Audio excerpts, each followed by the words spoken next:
7 o'clock Tuesday evening. Couple of Champions League, one Champions League night left, and then it's the winter break. So looking forward to that this evening. We had a catchphrase there, Omar, for a second. It's 7 o'clock. It's Tuesday evening. It's the Dan and Omar show. Yes, that should be the way to start it. Not get immediately distracted by the football that's on after this. But no, yeah, it's the Dan and Omar show. We've got a couple more shows before we have a little winter break of our own.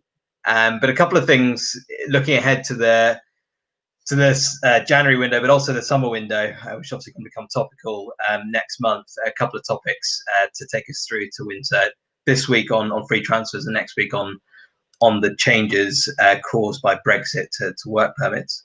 But yeah, we thought Dan, you made a good point. He messaged me over the weekend on topics to discuss this week, and just as Genie Wijnaldum whipped that shot into the top corner, all thoughts turned to whether he's actually going to be at Anfield next summer. Obviously, we had the whole Lionel Messi contract extension saga over last summer. So, good opportunity to chat about free transfers, I think, and how they come about, what's the implications of them, how clubs think about them, how do they work at a kind of contractual level as well. Be useful to kind of spin back though the clock and go back to '95 and the Bosman ruling. So what was the situation before free transfers? Free transfers obviously haven't always been a thing. Yeah, it was funny. You asked me that when we were doing prep, and I drew a complete blank for a second. It wasn't necessarily that I didn't know what had happened pre Bosman, but bearing in mind I was probably 9 years old at the time. Yeah, it was that was actually part of my undergraduate law school dissertation, and then actually for a lot of my MA. So if I don't know about Bosman, I'm really and truly stuck. So yeah, the basis, and Bosman's got a lot to answer for really, because that was one of the reasons why I decided to be a lawyer probably, and then keep on going on the law track into sports and football stuff in advance of our next week Brexit and work permit chat. But the basics were that Bosman was a footballer who played at a Belgian team called Liège. Playing contracts expired 1990, and Dunkirk were a team that wanted to buy him effectively, but they didn't offer enough of a transfer fee to Liège to sell. And as a result, Liège kept his registration, didn't allow him to leave the club, even though his employment contract had come to an end, but they retained his registration. And ultimately, 5 years down the line, the Court of Justice agreed with Bosman that the situation was unfair and he should be allowed to move to another club once his contract had ended. He took it all the way to the Court of Justice, and the outcome of that, in a nutshell, was that free agency became the norm. I know it's almost an unheard of thing and seems so counterintuitive that, as most recently as 1995, a player, even though they were out of contract, couldn't move on a free. On a Bosman, I mean, it's literally become the actual term itself. But what it meant was that when a footballer came to the end of his or her contract, he was free, or he or she was free to sign for any club based in EU. That obviously then expanded to lots of other jurisdictions that obviously weren't within the EU. And it was effectively illegal for the club he or she played for to hold on to the playing registration. Now, interestingly, an aside to the Bosman free agency part was actually EU quotas became illegal as well. We'll maybe lead on to that point for next week, but that's almost the forgotten element of the 3+2 rule, the foreigner and assimilated player rule. But obviously now that the UK will be outside of the EU for the significant future, that maybe plays into more of the discussion for next week.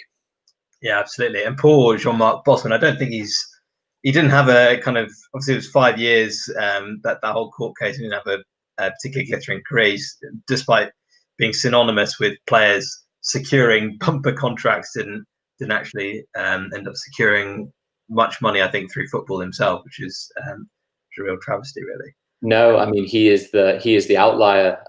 He's the one that enabled, those first players, if I remember correctly. I write about it in the Done Deal book that I know that you've mentioned as well in various pieces that you've written about, back in, I think it was late 90s, Barcelona bid 10 or 12 million pounds for Steve McManaman from Liverpool 1 year out of his contract. McManaman holds tight, waits a year, and goes to Real Madrid on a free. He was one of the first high-profile players. We probably cried a little bit at the time as Liverpool fans back in the day. Probably does earn a huge amount of money because Real Madrid don't have to pay a transfer fee to Liverpool.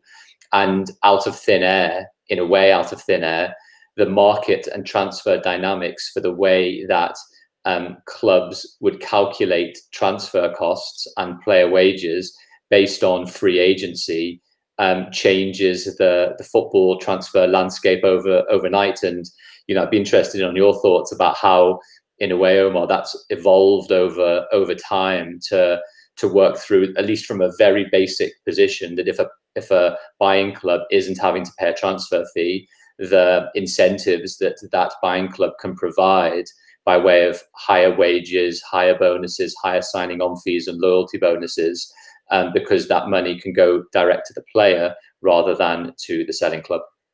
Yeah, exactly. And you'll be able to speak to some of the clauses, but fundamentally, when a club pays £40 million transfer fee for a player, yes, it's not paid all up front. It's paid in instalments, and from an accounting point of view, it's amortized over the period of time that player's at the club.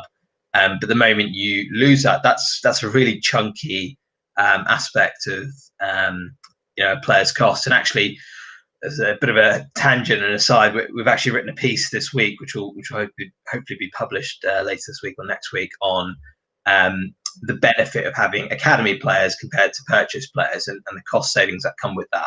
And if you take, I don't know, a Jack Grealish, for example, at Aston Villa, he's costing Aston Villa something like 7-8 million a year less than they would have to pay in the transfer market to gain an equivalent player. And that's kind of like what you get with the free transfer as well, where you're essentially paying a lot less to acquire a player. Now, obviously, for a club, they have to pay more in wages, and that's where it can get quite tricky, because if you've got a squad, let's say you've got lots of players around earning around, I don't know, 3-4 million pounds a year in their contracts, and this free agent becomes available on the marketplace who's as good as some of your best players, but comes without a transfer fee. So that player's going, well, you're saving a lot of money here on the fee.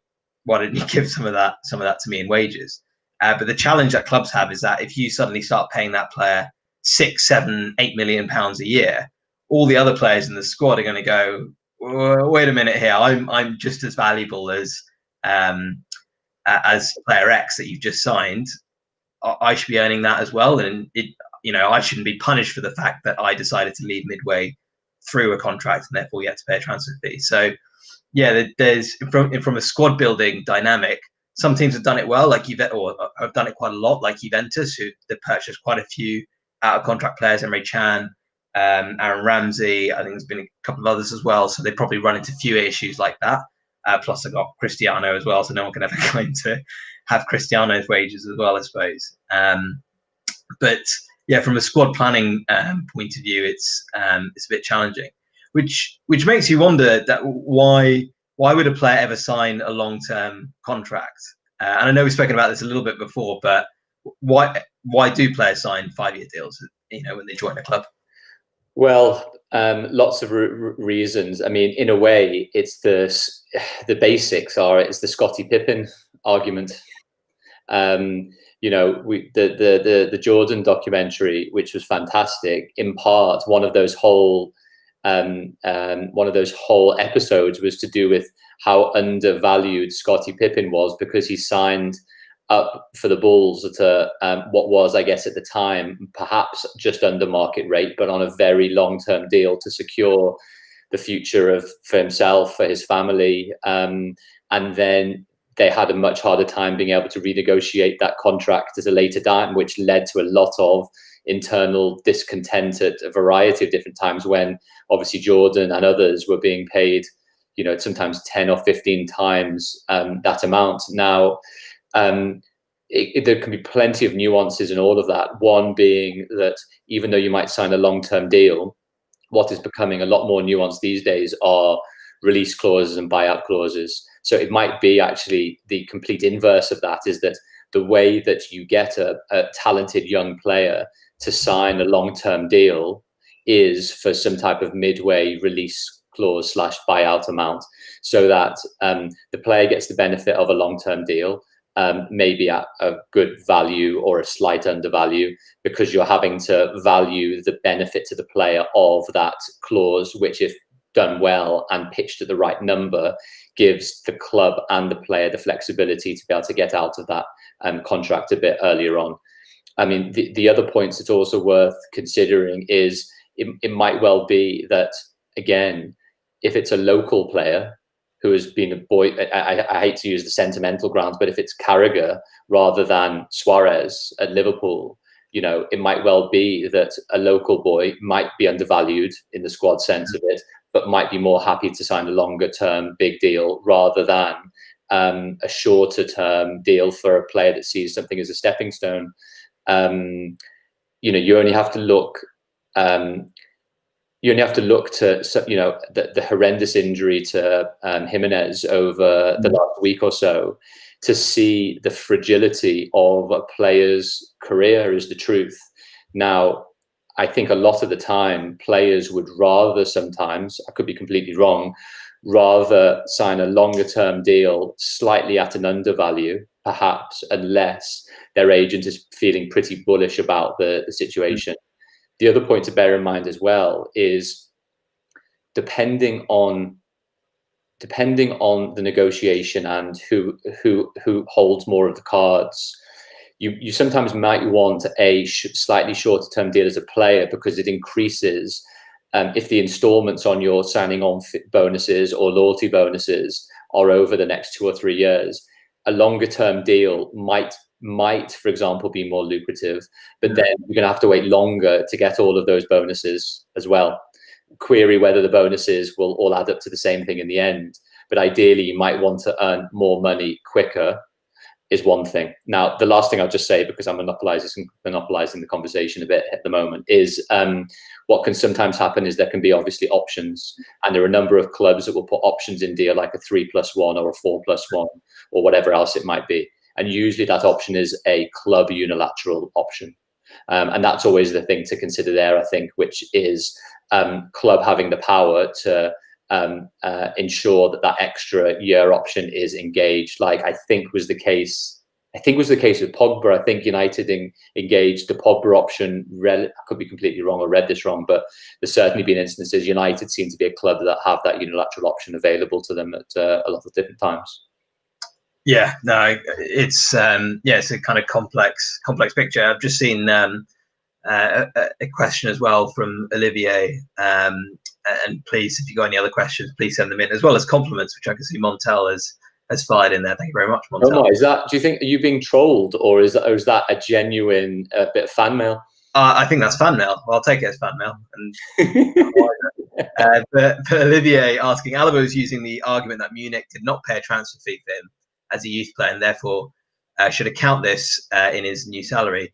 How could this shift the market if Munich would agree? I think that's a really interesting argument. I mentioned the kind of Jack Grealish example earlier, where I think academy developed players or players who are acquired for free in the first instance do have that kind of ability to kind of hold their ground there. I think the one thing that players need to be a little bit careful of, though, is maybe pricing themselves out of sell-on markets if they're not playing that well. I know this is actually quite a big issue for Premier League clubs historically, where they might sign a player from, say, France and give them a massive salary increase. You know, he might have been earning $1 million a year before, now they're earning $5 million a year. Who's going to buy that player if that player doesn't work out at the club? And so, sure, the player's happy, I suppose, sitting on the bench, although some aren't, and they have to therefore, trade off. Do I take a pay cut and play somewhere else, or do I just sit on the bench here? But I think, players, they also, they need to be kind of cognizant of, I guess, of their place within the marketplace. And Alaba's probably absolutely fine because he's, one of the top players in the world and would be able to kind of command a salary commensurate to what he earns at Bayern pretty much anywhere else, because there's a lot of clubs that would want him. But I think with other players, there's a balance to be tread. Can I ask the inverse then? I think what is the inverse of that question that we talked about in prep for this, which is, for example, the Aubameyang situation. Obviously, Arsenal have given Aubameyang an extra two years, so he's 2.5 years left of a newer deal. How much do you think the original pretty high transfer fee that Arsenal paid to Dortmund then impacted, apart obviously from him being a world-class player, but is starting to this doesn't sound defamatory, is starting to melt, I guess, as a striker getting towards the 30 age group mark. Is 30 or 31? 31 now, yeah. How does that impact on the decision making, subconsciously or otherwise, perhaps, in your experience of re-signing someone that you've spent a lot of money on and potentially are going to lose on a free? Yeah, exactly. I think we have a sunk cost bias in a lot of things that we do. I think the example that gets used quite a lot is, let's say you went and bought a sandwich that you didn't really like, and you just end up eating it anyway because you've bought it, and so you feel like you've made that investment, you've got to go and eat it. Whereas if you got it for free, you might just put it to one side because you've not invested any money in it.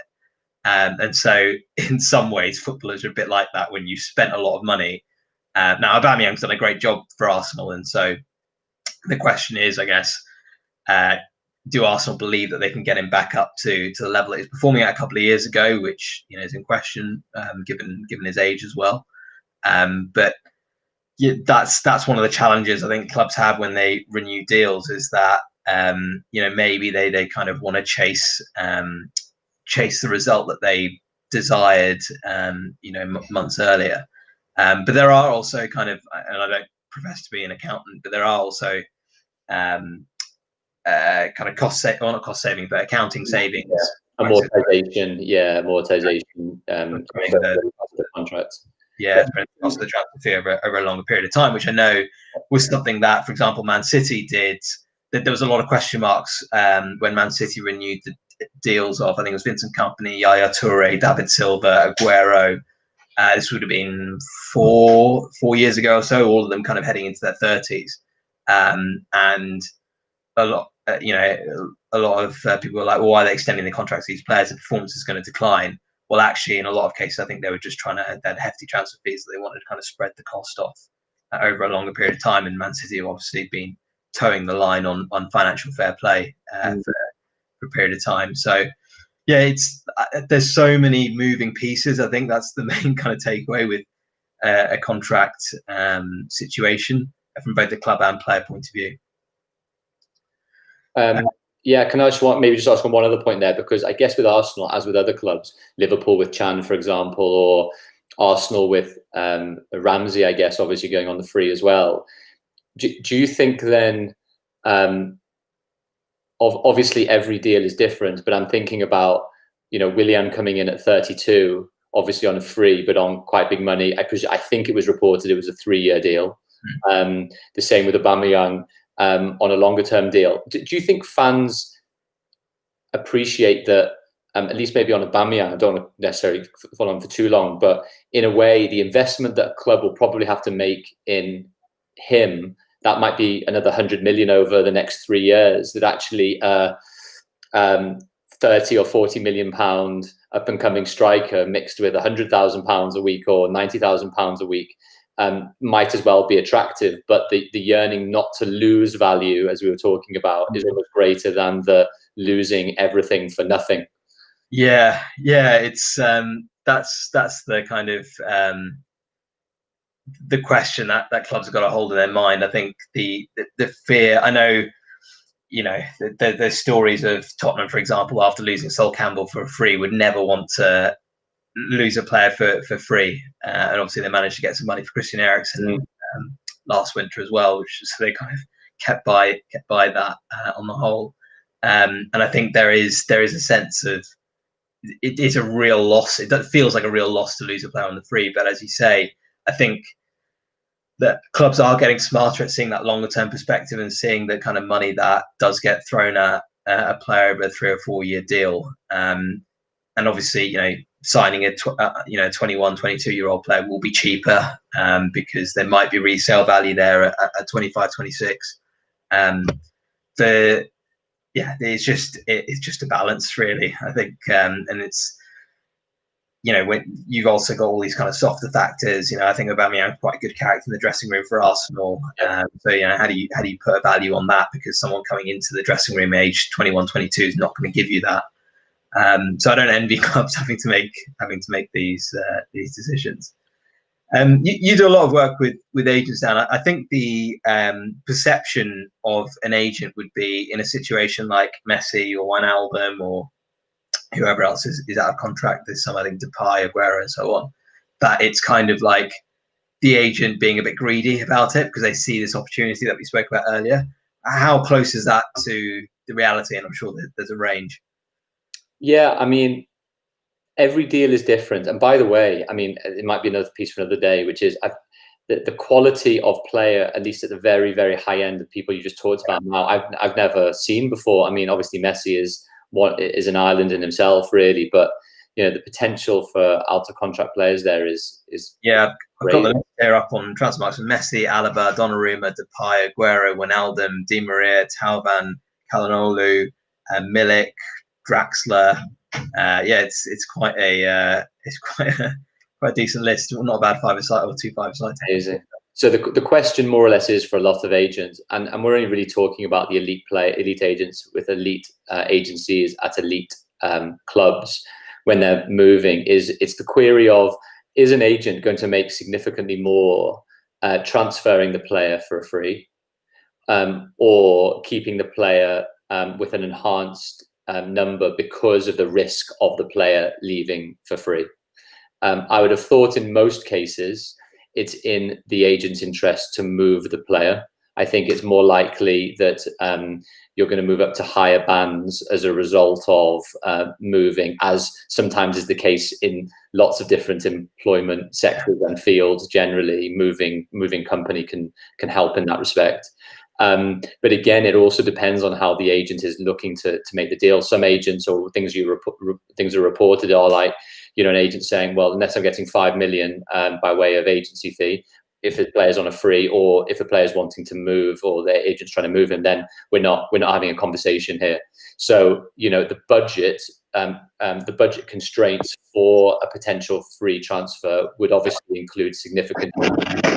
Again, that's over the length. We're talking about over the length of a contract here. It's not like suddenly an agent is going to be guaranteed £10 million or £5 million or £3 million straight up. It just still doesn't necessarily happen that way. But I think the thing that's, if I can turn the question back around as well, because I think it might be of value as well, is, someone like Wijnaldum, at least it's been reported that since he moved from Newcastle, that actually he hasn't, because he signed a pretty long-term deal, that he hasn't had a contract renegotiation, I don't think, since his move, which means he's still, with bonuses, on that initial money, which he was on a number of years ago. Now, I presume he could have increased that money a couple of years ago if they decided to negotiate at that time. But the longer you leave it, the longer you risk on missing out on the free transfer, but you're willing to take that opportunity cost because you want to be able to value yourself higher. Yes. Go on. Yeah. I was going to say, it's a really good point, because if he'd have renegotiated, say, after Liverpool won the Champions League or before that, could easily have kind of increased his earnings, let's say, by 30, 40%, because Liverpool's revenues have gone up significantly in that period of time. So actually, we talk about when a player moves to a new club, big increase in earnings, but actually a lot of that might be compensating for the lost earnings, as it were, from not renegotiating earlier, which I think is often an overlooked point. And I think then as a result, I completely agree. It was almost like the Emre Can situation before he left for Juve, which was Liverpool just weren't willing to value him at the level that they were valuing their top stars at the time on, regardless of his transfer value plus wage incremental, which would obviously have upset those bands. Now, for what you're able to share, I'd be really interested in that type of analysis, because that's ultimately what the club is balancing, which is, can we afford to pay him is one thing, but can we afford that in terms of then the signal that it sets for everybody else? Now, maybe Geey is the outlier because he plays, this guy, is first 11 for the last 3 seasons. When Liverpool's biggest games come along, granted, maybe first half of Barcelona at home, he didn't play. Second half, he scores 2 very good, important goals. But the guy plays and is the mainstay of that midfield, along with Henderson, really, and Fabinho. So, if there ever was a player that was going to have that uplift at Liverpool, I guess his agent would be arguing Geey is the player. Query how long the deal is and how much it's for, but maybe I already answered the question, but that's what my sort of sense is. Yeah, clubs are increasingly sophisticated about the way that they, value their players, and there are models now that give a sense of, okay, well, what's the actual revenue return on this player? So, if I'm playing this player and he's playing this many minutes in a season, what's that actually contributing to? Given his performance level, how does that increase my chances of reaching Champions League knockout stages or finishing higher in the Premier League, winning FA Cups or whatever? And so you can put a monetary value on that and say, okay, well, this player is worth X to my team. And I know teams like Liverpool are incredibly sophisticated in doing things like that. So they would have done the maths, and Wijnaldum's team would have kind of done their own market benchmarking, and perhaps they're not kind of perfectly aligned at this point in time, but Liverpool will point at their track record and go, well, we sold Coutinho for X, we didn't renegotiate Emre Can, we sold Solanke or whoever for Y, and look where we are now. So from Liverpool's perspective, I think they're probably looking at it from a pretty comfortable and confident in their own decision making, which isn't always the case at clubs, because I think a lot of clubs will want to try and will do everything to keep an individual player that's contributed so much to the team. But I think Liverpool have got a pretty good handle on it from their track record. Yeah, I think and look, maybe the elephant in the room is Messi. If we maybe finish on him, I know we haven't really talked about him too much, but he still is. I guess I could be completely wrong. Is still probably the most, maybe not quite be the same extent, is the most valuable player in world football still, and is available to sign a pre-contract in January. So the question, I guess, for his representatives is he going to be profit maximizing, or is he going to be glory maximizing for the last couple of years of his career, having obviously won everything with Barca? It's not like, could be wrong, but it's not like he needs the money to the same extent. No. He's going to go to a league or a club or re-sign with Barca, who knows whether it happens or not, where he can have a couple more years of really pushing for glory in another league. Yeah, well, as we know, the 21st Club player model is the gospel on player ratings, and Messi is still number one in our model. He's still top rated player in the world. The gap is closing. Sorry, who's number 2? Lewandowski, actually, and then Kevin De Bruyne. I mean, he is almost invaluable, Messi. I mean, he's his contribution is kind of staggering even now at his age. He probably doesn't have the commercial value that Cristiano has, and so when we talk about most valuable players, it's kind of hard to say. But Messi's performance way outstrips Cristiano's at the moment, and a Man City or a Juve or whoever that might want to sign him would, I think, still see good chances of winning their leagues and continental competitions with him in the team. So he's still got a lot of value out there. I mean, you look at Messi's reported salary, it's so beyond anyone else's. We talk about players pricing themselves out the market. He's just got a really interesting choice, I think, because I just don't know. There aren't going to be many clubs that can make it work from a financial fair play perspective. But he would be available on the free, so he wouldn't have to eat that transfer fee. So it's going to be another saga this summer, and provided we don't have another weird season where the dates at which a season ends and all that comes with it doesn't interfere with Messi's contract, I think we could be in for another interesting decision that he's got to make. One final one, because we're at past. If you were a betting man, and I know you don't have any inside information anyway, who would you say are probably the three, let's just say top three clubs that would at least potentially fit with Messi's either style of play, or which clubs would best suit Messi's style of play? Best suited style of play. Well, I guess, I mean, you got to look at Man City and Bayern. Man City because the Pep link. Bayern, such a dominant team, have to play in tight spaces. Probably no player in the history of the game who's been better in tight spaces than Messi. So those two really stand out. But we'd happily see him at Liverpool. I just don't think they're going to pay the salary. We'll start the collection fund, maybe. Yeah, exactly. Thanks, pal. Really good. Do you want to just talk very briefly on, because I know we don't really mention it too much, but it's really important to talk about some of the work that 21st Club do generally, and the things you tend to help with, because I think it's always important for people to know the great work that you do. Yeah, absolutely. Thanks. So yeah, we're a strategic advisory business, sports intelligence agency working in football, but also a number of other sports. And this transfer topic is a topic that we do a lot of work in. We do a lot of work essentially at the intersection of sport and finance. And this is a great example of that, where trying to evaluate how much players are worth and what they'll contribute to the team is exactly the type of sphere that we operate in. So questions around, should we spend X on this player, are the types of questions that we tend to help clubs in. And you guys have been invaluable with some of the transfer negotiations that I've been involved in with some agents, in terms of benchmarking, in terms of valuation, in terms of negotiation positions, and all of that. I think is part of the sort of fascinating, evolving negotiation landscape, I think.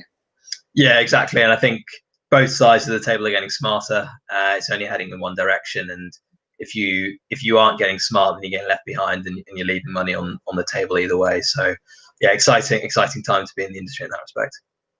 So last point is next week, which I think might be our last before our winter break, is on the fun topic of Brexit and work permits. So I'm going to try and take you through some of the nuances of the lovely new regulations, and Omar's going to ask me some difficult questions. Yeah, exactly. There's a lot of FA document reading to be done before then. Looking forward to it. Cheers, Dan. Cheers. Bye.